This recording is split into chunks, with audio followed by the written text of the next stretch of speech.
Hello दोस्तों, आप सभी का स्वागत है आपके अपने यूट्यूब चैनल पर। दोस्तों, इस वीडियो में हम इंडियन ज्योग्राफी की 5वीं क्लास करेंगे। और जो 5वीं क्लास में हमारा टॉपिक रहने वाला दोस्तों, वो है भारत के प्रमुख दर्रे। तो इंडिया में जितने भी हमारे प्रमुख दर्रे दोस्तों, उसके बारे में हम कवर करेंगे। सबसे पहले हम इसको क्या करेंगे, वह व्याख्या सहित पढ़ेंगे। और उसके बाद जो प्रीवियस ईयर में क्वेश्चन पूछे गए हैं उनके बारे में कवर करेंगे। और ये सभी क्वेश्चन ऑप्शन टाइप रहने वाले हैं। ठीक है, तो चलिए दोस्तों, देर न करते हुए क्वेश्चन को शुरू करते हैं। तो सबसे पहले हम इनकी डिटेल पढ़ेंगे। तो सबसे पहले भारत के प्रमुख दर्रों के बारे में क्या है, देखो। सबसे पहले हम इसकी डेफिनेशन के बारे में पढ़ेंगे। तो जो दर्रा होता है दोस्तों, उसकी डेफिनेशन क्या होती है। ठीक है, तो उसकी जो डेफिनेशन होती है, दर्रा या पास बोलते हैं इंग्लिश को, वह संकरा प्राकृतिक मार्ग होता है जो दो पर्वत या पर्वत श्रृंखलाओं के बीच स्थित होता है और एक घाटी या एक क्षेत्र को दूसरे घाटी या क्षेत्र से जोड़ता है। अगर हम इसको सरल शब्दों में पढ़े, तो सरल शब्दों में इसका क्या मतलब होता है दोस्तों। जब दो पहाड़ों के या पहाड़ों के बीच से होकर कोई रास्ता निकलता है जो एक ओर से दूसरी ओर जाने में मदद करता है, उसको क्या कहते हैं दोस्तों, दर्रा कहते हैं। क्या कहते हैं इसको, दर्रा कहते हैं। ये मतलब होता है इसका। ठीक है, तो अभी हमारे जो जितने भी प्रमुख दर्रे हैं दोस्तों, उसके बारे में पढ़ेंगे। तो जो पहला दर्रा दिया हुआ है वह खैबर दर्रा। इसके स्थान के बारे में और इसके महत्व के बारे में और इसकी विशेषता के बारे में पढ़ेंगे सभी। तो कुल मिलाकर दोस्तों 22 दर्रे हैं जो हमारे एग्जाम में बार बार आते हैं। ठीक है, और फिर जो प्रीवियस ईयर में क्वेश्चन पूछे गए इनके बारे में कवर करेंगे। तो अगर बात करें खैबर दर्रा, तो ये कहाँ पर पड़ता है दोस्तों, ये अफगानिस्तान और पाकिस्तान के मध्य पड़ता है। ठीक है, हालांकि दोस्तों ये इंडिया में नहीं पड़ता, लेकिन भारत मतलब आज़ाद होने से पहले, या अफगानिस्तान पाकिस्तान अलग होने से पहले, ये भारत के हिस्से में आता था। ठीक है, तो इसका महत्व क्या दोस्तों, यह भारत और मध्य एशिया के बीच एक प्राचीन व्यापार मार्ग है। ऐतिहासिक रूप से अनेक आक्रमणकारी जैसे महमूद गजनवी, बाबर और इसी तरह से भारत में प्रवेश करते थे। वर्तमान में दोस्तों यह भारत में नहीं है, लेकिन परंतु ऐतिहासिक रूप से इसका एक भारत के साथ गहरा संबंध रहा। तो इंपॉर्टेंट क्या दोस्तों, एग्जाम में क्या आएगा, एग्जाम में आएगा खैबर दर्रा किन के बीच में पड़ता है। तो किस किस के बीच में पड़ता है, पाकिस्तान और अफगानिस्तान के बीच में। ठीक है, उसके बाद जो नेक्स्ट क्वेश्चन है, नेक्स्ट दर्रा दोस्तों, क्वेश्चन भी करेंगे लास्ट में जो प्रीवियस ईयर में पूछे गए। उसके बाद दोस्तों बोलन दर्रा, क्या बोलते हैं इसको, बोलन दर्रा। और बोलन दर्रा दोस्तों पाकिस्तान के बलूचिस्तान प्रांत में पड़ता है दोस्तों। ठीक है, इसका महत्व क्या दोस्तों, यह दर्रा भी ऐतिहासिक रूप से भारत और अफगानिस्तान के बीच में संपर्क का मार्ग रहा है। ठीक है, वर्तमान स्थिति में यह भारत में नहीं आता, लेकिन ऐतिहासिक रूप से यह व्यापार और सैन्य दृष्टि से इसका महत्व रहा है। जो सबसे ज्यादा मोस्ट इंपोर्टेंट दोस्तों, वो स्थान पूछता है कि कौन सा दर्रा कहाँ पर पड़ता है। ठीक है, उसके बाद नेक्स्ट क्वेश्चन दोस्तों, अब जो भी दर्रे हैं दोस्तों, वो सभी सभी भारत में स्थित है। जैसे नाथुला दर्रा दोस्तों, मोस्ट मोस्ट इंपोर्टेंट क्वेश्चन दोस्तों। नाथुला दर्रा के बारे में जितने भी इंपोर्टेंट पॉइंट है वो सभी कवर करेंगे। सबसे पहले तो ये दोस्तों, नाथुला दर्रा किस राज्य में पड़ता है। तो ये पड़ता है दोस्तों सिक्किम में। किस राज्य में पड़ता है ये, सिक्किम में। और ये किस किस के बीच में पड़ता है, यानी किस किस देश के बीच में पड़ता है। एक तो उसका स्थान यानी राज्य, और दोनों देशों के बीच का पता होना चाहिए किस किस के देश के बीच में पड़ता है। तो जो नाथुला दर्रा है, भारत और तिब्बत के मध्य पड़ता है दोस्तों, सीमा पर है। इसकी अगर ऊंचाई की बात करें दोस्तों, तो इसकी जो लगभग ऊंचाई वो है 4310 मीटर। ठीक है, इसका महत्व क्या है दोस्तों, यह भारत और चीन के बीच व्यापार का मार्ग है। ये भी अगला मोस्ट इंपोर्टेंट पॉइंट है दोस्तों। 1962 में भारत चीन युद्ध के बाद यह बंद हुआ था, लेकिन 2006 में इसे फिर से खोल दिया गया है। और पेपर में बार बार आता है, ऐसा कौन सा ऐसा कौन सा दर्रा दोस्तों जिसको 2006 में दोबारा खोला गया था, तो वो है नाथुला दर्रा।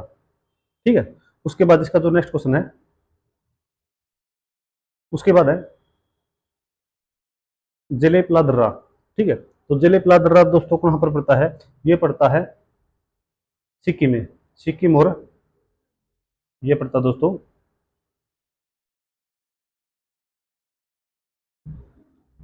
सिक्किम और भूटान के पास तिब्बत सीमा पर पड़ता है दोस्तों। ठीक है, इसका महत्व क्या है दोस्तों, ये एक ऐतिहासिक मार्ग है। अगर आपको महत्व के बारे में नहीं पता दोस्तों, तभी काम चल जाएगा, लेकिन किन किन देशों के बीच में या किस राज्य में पड़ता है उसका पता होना चाहिए। अगर क्वेश्चन आसान देगा तो राज्य पूछेगा, और अगर क्वेश्चन थोड़ा टफ लेवल का देगा तो ये पूछेगा कि किस किस देश के बीच में पड़ता है। ठीक है, तो इसमें सिर्फ ये बात याद नहीं है कि ये सिक्किम पड़ता है, सिक्किम और भूटान की सीमा के पास पड़ता है। अगर देश पूछे तो भारत और भूटान के बीच में पड़ता है। ठीक है, उसके बाद नेक्स्ट क्वेश्चन दोस्तों, शिपकिला दर्रा। शिपकिला दर्रा पड़ता है दोस्तों हिमाचल प्रदेश में। कहाँ पर पड़ता है ये? हिमाचल प्रदेश में। अगर इसका जिला पूछे तो यह है किन्नौर जिला। ठीक है। इसका महत्व क्या है दोस्तों? भारत और तिब्बत को जोड़ने वाला मार्ग है। इससे भारत चीन के बीच सीमा के बीच सीमित व्यापार होता है। ठीक है। ये भी इंपॉर्टेंट क्वेश्चन दोस्तों, बार बार एग्जाम में आता है। उसके बाद छठा दर्रा दोस्तों, बरालाचा दर्रा। बरालाचा दर्रा कहाँ पर पड़ता है? ये पड़ता है हिमाचल प्रदेश में। कहाँ पर पड़ता है ये? हिमाचल प्रदेश में पड़ता है। और किस किस के बीच में? ये लाहौल स्पीति और लद्दाख के बीच में पड़ता है। अगर बरालाचा दर्रा की ऊंचाई की बात करें तो ये 4890 मीटर। ठीक है। इसका महत्व क्या है दोस्तों? मनाली से लेह जाने वाले मार्ग का हिस्सा है। ये भी क्वेश्चन बार बार पूछता था कि ऐसा कौन सा दर्रा जो मनाली और लेह के बीच में दर्रे का काम करता है, तो कौन सा है? बरालाचा दर्रा।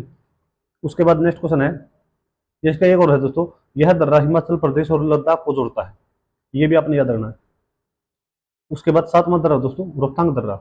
मोस्ट मोस्ट इंपोर्टेंट क्वेश्चन दोस्तों, यहाँ से एग्जाम में क्वेश्चन बार बार पूछता है। तो रोहतांग दर्रा सबसे पहले तो ये पता होना चाहिए कि किस राज्य में स्थित है, तो ये है हिमाचल प्रदेश में। इसकी ऊंचाई की बात करें तो ये है 3978 मीटर। ठीक है। उसके बाद ये पूछता है कि इसका महत्व क्या है। अगर महत्व की बात करें, मनाली से लाहौल स्पीति को जोड़ता है। सामरिक और पर्यटन की दृष्टि से अत्यंत महत्वपूर्ण है। अब अटल टनल के कारण यह दर्रा साल भर खुला रहता है। ठीक है। अटल टनल बनाने से दोस्तों क्या है, दोस्तों यह दर्रा साल भर खुला रहता है। ये भी आपने याद रखना है।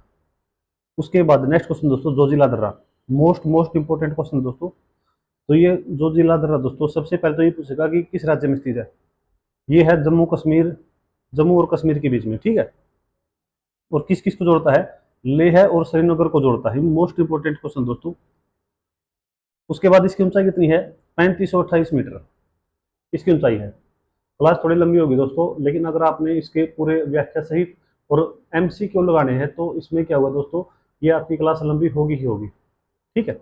उसके बाद इसका महत्व दोस्तों, यह दर्रा सामरिक दृष्टि से बहुत ही महत्वपूर्ण है क्योंकि यह लद्दाख क्षेत्र को कश्मीर घाटी से जोड़ता है। इंपॉर्टेंट फैक्ट है ये भी। ठीक है। उसके बाद नेक्स्ट क्वेश्चन दोस्तों, बुमला दर्रा।